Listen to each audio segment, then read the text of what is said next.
সাংবাদিক এবং স্বেচ্ছাসেবী সংগঠনের উদ্যোগে বিভিন্ন সরকারি স্কুলের ছাত্রীদের নিয়ে সচেতনতা শিবির অনুষ্ঠিত হলো বাগডোগরায়। বৃহস্পতিবার বাগডোগরা জেমস স্পোর্টিং ক্লাবে বাগডোগরা বালিকা বিদ্যালয়, শুভমায়া সূর্যনারায়ণ হাই স্কুল ও গান্ধী মেমোরিয়াল হাই স্কুলের ছাত্রীদের মধ্যে বর্তমান সমাজের বিভিন্ন প্রয়োজনীয় সচেতনতা ও শরীর স্বাস্থ্য ভালো রাখার সচেতনতামূলক অনুষ্ঠান অনুষ্ঠিত হয়।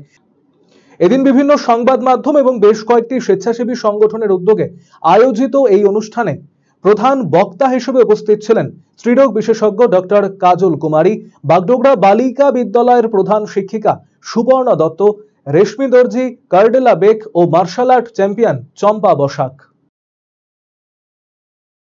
बहुत ज़रूरी है क्योंकि अभी जो लड़कियां हैं इस उम्र में उनको बहकाने के लिए सोशल मीडिया मौजूद है, फेसबुक मौजूद है, दुनिया भर का चीज़ है।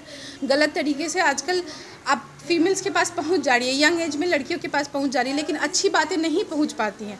उस अच्छी बातों को बताना उनके लिए उस कच्ची उम्र में, क्योंकि उस कच्ची उम्र में बहुत सारी चीज़ों से गुजर रही होती है और बहुत साई होती हैं अपने प्रॉब्लम्स को दूसरे के सामने रखने के लिए।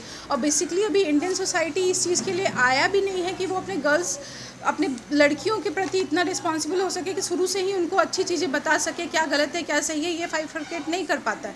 तो इसलिए बहुत ज़रूरी है कि इस तरह से हम लोग स्कूल में अवेयरनेस प्रोग्राम करें, कॉलेज में अवेयरनेस प्रोग्राम करें, ताकि हम अपने गर्ल्स को इतना स्ट्रांग बना सके, इतना मजबूत कर सके मेंटली रूप से, not physically. I am not talking but physically, mentally इतना स्ट्रांग होना है कि उनको खुद के लिए डिसीजन लेना आना चाहिए और उनको पता होना चाहिए कि क्या गलत है और क्या सही है।